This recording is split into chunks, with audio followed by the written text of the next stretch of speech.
Minister of Power, Mamman has dismissed rumours of a major hike in electricity tariffs, clarifying that there are no plans to raise the tariff. In a statement issued in Abuja, Mamman said that instead of a significant hike in electricity tariffs, Nigerians should expect an increased efficiency in the sector to reduce tariffs while managing headwinds from foreign exchange and inflation. The clarification came amid reports of a possible major increase in the price of electricity that has dominated the public space.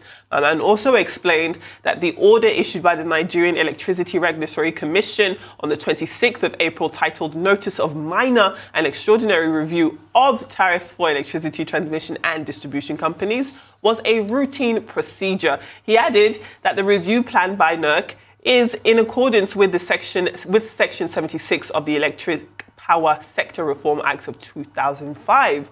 Well, joining us to discuss this is Energy Sector Analyst Osato Guobadia. Good morning, Osato. Before we get into the meat and potatoes of this very serious story, did I pronounce your last name correctly? First of all, good morning. It's good morning. Good morning. Yes, Guobadia. Guobadia. Where is it from? Edo State. You got that right. I got it right. Look at that. Well, welcome to the show. Thank you for joining us. Thank you. See, in the introduction there has been lots of denials of a major hike, but we know that even though there may not be a major hike, there is provisions for minor hikes, in fact, regular minor hikes, every 6 months, in fact. So is this an example of that? And if so, surely these price hikes, sadly for Nigerian consumers, are inevitable, aren't they? Right. So it's a price review. That's the technical term for it. It's a price review. So the idea is, the discos that we pay electricity tariffs to, they too have to pay for electricity they get from the generation company and from the TCN. So what the tariff review is meant to do is to set the tariffs that we pay in line with the macroeconomic conditions such as inflation, both in Nigeria and in the US. Because the gas we get is priced in dollars, and also with the current exchange rate. So if you look at it currently today, when we had the tariff review in January, inflation was pegged at about 12.8%. Now we are seeing inflation, approaching 20%. Right, it's over 18% now.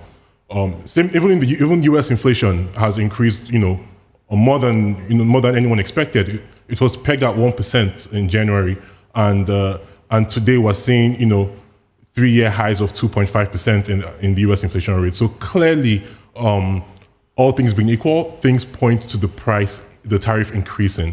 Now, from what the Minister of Power tweeted and said the other day, the federal government is aware or is taking into consideration the fact that Nigerians may not be fully able to stomach a complete review to be in line with the market conditions of today. So we might actually see a tariff that, based on his statement, might see a tariff that is lower than what the current macroeconomic conditions will suggest. All right, let's talk about the effects of the tariff increase and possible increment of pump price. As an energy sector analyst, what is the possible effect of this to our economy now? Right. Well, so clearly, once we increase the electricity tariffs, it makes it more expensive for individuals to pay for electricity.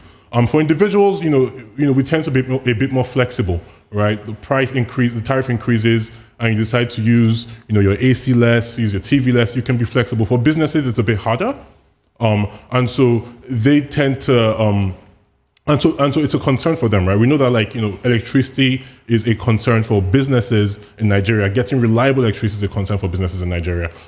So if we saw a big increase, it might be a problem. But as the minister has said, it would not be a significant increase, so it wouldn't be a problem. But I think what is important to note here is the impact that this would have on the sector, on the electricity industry, because we have to realize that the industry is in a crisis, right? Everything's well and good, but the industry is in a liquidity crisis. There's not enough money. The amounts that the electricity companies are receiving from us is not enough to pay for the electricity. So you're seeing things like the federal government and the CBN coming in with interventions to support the sector so that the industry players don't go bankrupt and have to leave us with no power. So that's the crisis we are facing today. The reason for this crisis, I would say there are two reasons. One is that the tariffs are not cost reflective, right? So as of today, the tariffs we're paying are not enough to pay for the electricity that the discos gets. A second reason is that very many of us, businesses, government agencies, and individuals do not pay for electricity. There's electricity theft, and there's people just not paying at all. So all this contributes to a liquidity crisis in the sector. Now, the plan was for us to get to a point where we have cost-reflective tariffs this year. That was the plan based on the January multi-year tariff order. Now, if the minister is saying that the tariffs would not be, or if the implication of what he's saying is that the tariffs will not rise in line with the macroeconomic conditions, that means we probably might not get cost-reflective tariffs this year. We might be pushing that further down the road, and the implication of that on the sector is that we are leaving the sector, remaining in this liquidity crisis. Right? And the effects of this crisis are that, one, current investors are unhappy with the sector, and two, potential investors are looking in and they're afraid of getting the sector because of the crisis. Understood. Well, onwards to another name I hope I don't mispronounce. There is Joe Ajaero, who is the General Secretary of the National Union of Electrical Employees, and he says the privatization of the electrical distribution companies is to blame, or rather is responsible for the constant hikes in electricity. What do you say about that? Do you agree with that?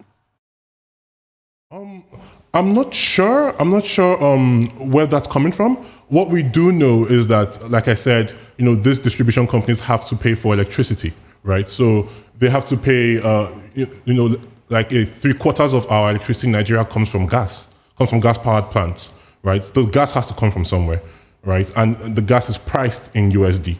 And so if the gas prices increase, for example, the tariffs have to increase, regardless of whether the discos were privatized or not. Right, so I'm not really sure where that's coming from. Right, there are other factors at play besides the privatization, and even the just to take gas for example, even the price we pay domestically, based on the multi-year tariff order and our gas contracts is less than what we will be paying if those companies choose to export, and that's part of the reason why you see, it was a couple of weeks ago where we heard that a number of gas-powered power plants in Nigeria were not working because they couldn't get gas, right? And that's these are part of the difficulties in the system where the producers are not incentivized to supply gas to the electricity generators. All right. The Minister of Power has said that the federal government is committed to eliminating the metering gap with the National Mass Metering Program. Now, how effective has this metering program been?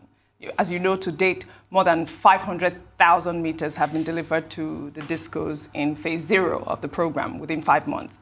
In your assessment, are the numbers living up to expectations? What do you make of this? Right. So with metering, we've been on this for a while. Right. We've been on this for a while. There's different programs we've tried. There's the maps, and now there's this mass metering program, which, like the minister said the other day, they've distributed 500,000 meters. It looks like everyone's on board, and there's a clarity that solving the metering gap would address one of the problems I spoke about earlier, which is that people are not paying for electricity.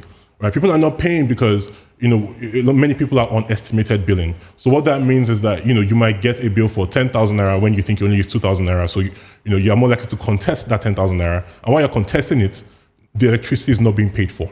So the quicker we can get to closing the metering gap, where it's a prepaid system, it's not estimated billing, people actually can pay for what they use, and so hopefully that would see more liquidity in the system, more electricity being paid for, and a more stable electricity sector in Nigeria. So we are hoping that this time around the metering program is a success. Right, it's not our first time trying this.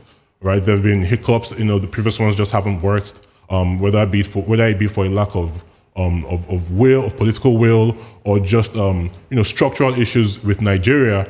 When you look at the logistics of of giving meters to people in remote areas, it's not so easy. But we're hopeful that we can actually solve that problem, because now everyone seems to be on board. We understand that, okay, this is one low-hanging fruit we want to solve. It wouldn't solve the problems in the sector by any chance. It wouldn't even solve the liquidity crisis. But it's a low-hanging fruit that it seems like we are intent on solving. So I'm cautiously optimistic that we can actually close that gap. The minister said he wants to close it before his tenure expires in 2 years. If that happens, that would be fantastic for the country. Understood. I mean, on the topic of the minister, he did say that the current administration was not unaware of the challenges that Nigerians face as it pertains to energy and electricity and paying for it, which is why, according to him, the government has continued to subsidize bands D and E consumers to pre-September 2020 rates of 55% of grid-connected customers. How sustainable? First of all, can we put that into layman's terms? And then secondly, how sustainable do you think that type of government intervention is? Right. So in terms of sustainability, it's hard to use that word and the current setup of the Nigerian electricity sector in the same sentence, right? Very few things about the sector today are sustainable. So clearly something has to change. The subsidies for bands D and E, came from a place of awareness about the challenges of, getting us to a place where we have cost-reflective tariffs, despite us being in a situation where we're just coming out of a recession. The wages are not as high as we would like them to be. Unemployment is higher than we would like it to be. So you don't want to punish the people that are actually at the lower end or at receiving the worst of these problems. So that's the reason for the subsidies for the bands D and E. And for those bands, it's just people getting less than I think it's 12 hours a day of electricity. Yes. And a problem with that is that look at people in bands A, B, C. They're not always getting over 12 hours of electricity either, right? So that's the logistics of how we're going to calculate that and how people move from one band to the other still needs to be sorted out. That's not very clear. But clearly, the current setup is not sustainable, and the ideal is not ideal either. So the ideal is for us to move to a point where everyone is able to pay for electricity without the need for any subsidy. But ultimately, Nigeria is still at a point where we're still we're still moving from a point where electricity was seen as a social good to now, I think we're now gaining an awareness that this is an economic good. This is something you pay for. Right, it's not it's not like the days of NEPA where people got away with paying for where you can afford to not pay for electricity, and it's just the government picks up the slab. Now we have actual people who came into the sector expecting returns, taking the risk for that. This goes to us. When you hear things like subsidies for certain bands, it makes you realize that government there's still some sense of this electricity is a social good, but ultimately we want to get to a point where we see it as an economic good and it's something that people need to pay for. And what will accelerate that is people actually being able to pay for this electricity. Solving the problems we have, the wider macroeconomic problems of unemployment and low wage growth. Yeah, let's hope to get to the point where everyone is able to afford electricity beyond the subsidy. We have to go on a short break now. Do stay with us. When we come back, we'll continue on the conversation.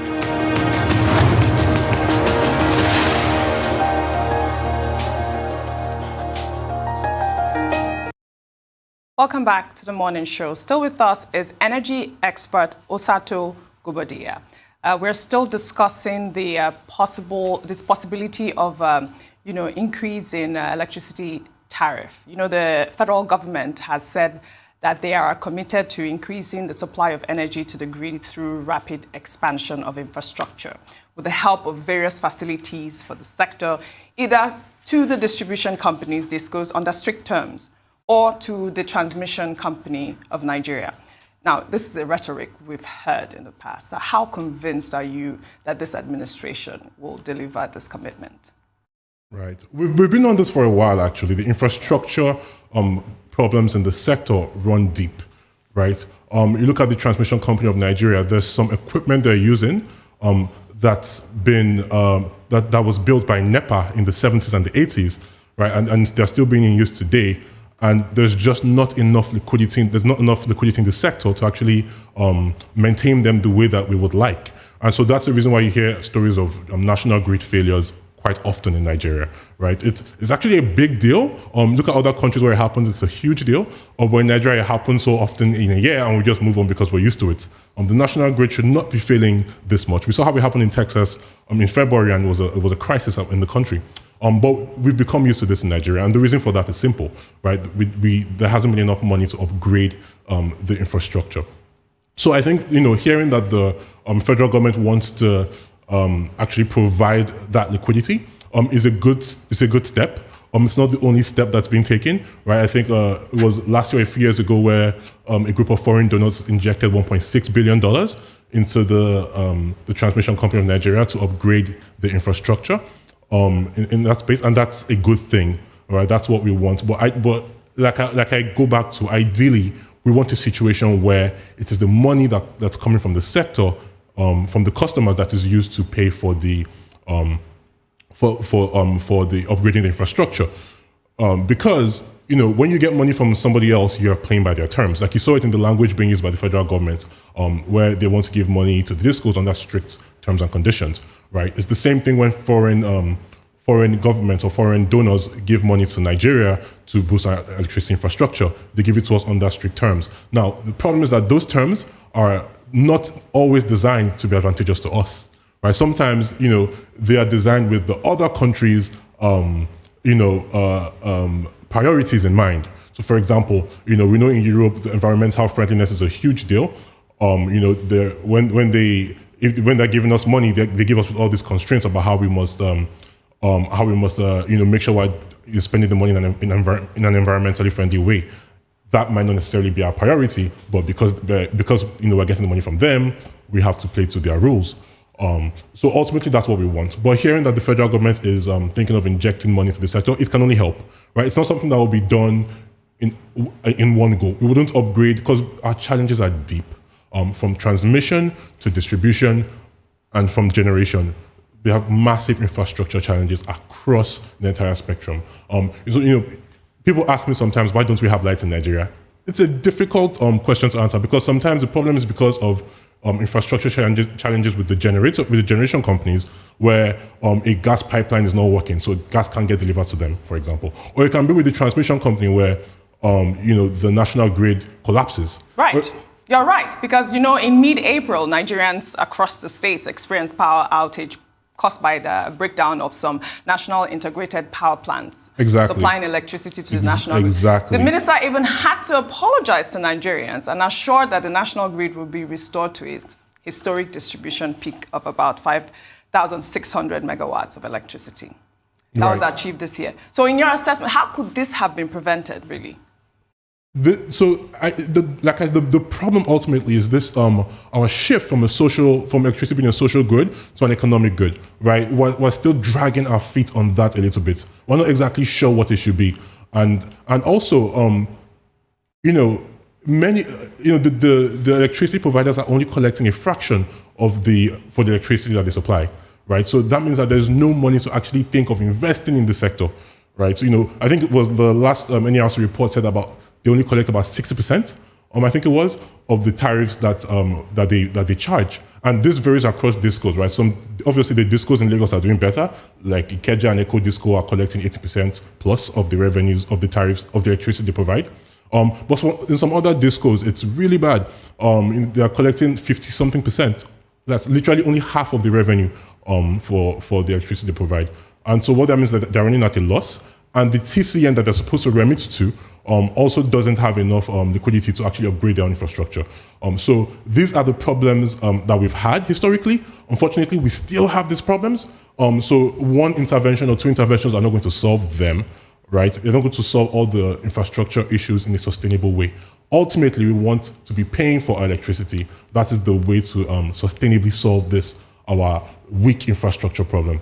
Absolutely. And then I guess on the theme of people looking from the outside in, I'm sure you're well aware that the World Bank's reports disclosed that 78%, over 78% of Nigerians, Nigeria's electricity consumers access less than 12 hours of supply each day. That was a claim refuted by the presidency. A statement was even released by the advisor to the president on infrastructure. Where do you feel most comfortable with these numbers? Do you side more so with the World Bank or with the presidency? What do you think? I think the important thing is to make sure they are talking about the same thing, right? Let's make sure they are comparing apples to apples, right?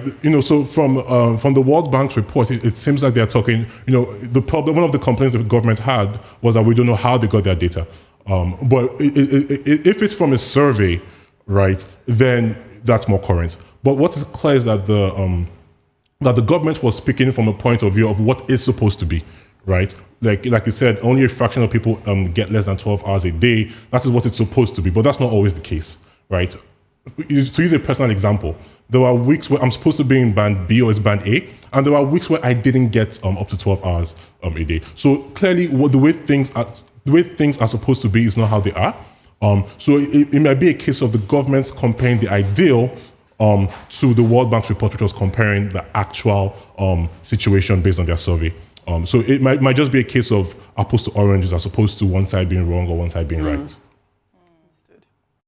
So, before we wrap up, really moving forward, how can all of this be prevented, really? I mean, besides the fact that, this infrastructure that the government has promised, I mean, what could be done for us to have electricity, really?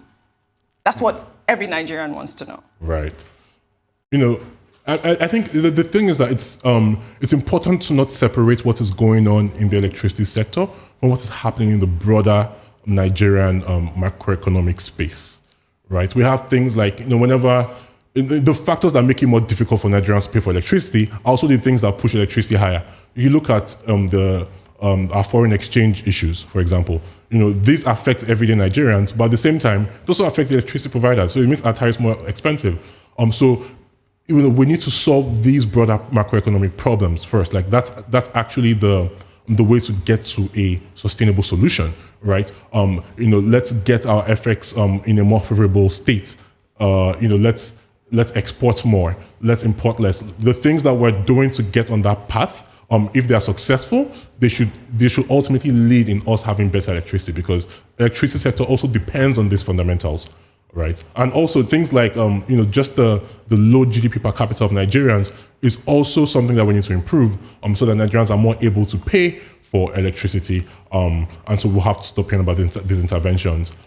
If once we're able to pay, then we get more investment in, and investors start coming into Nigeria, fixing our infrastructure, and then these problems start to become a thing of the past. But I'm making it sound much easier than it actually is to do.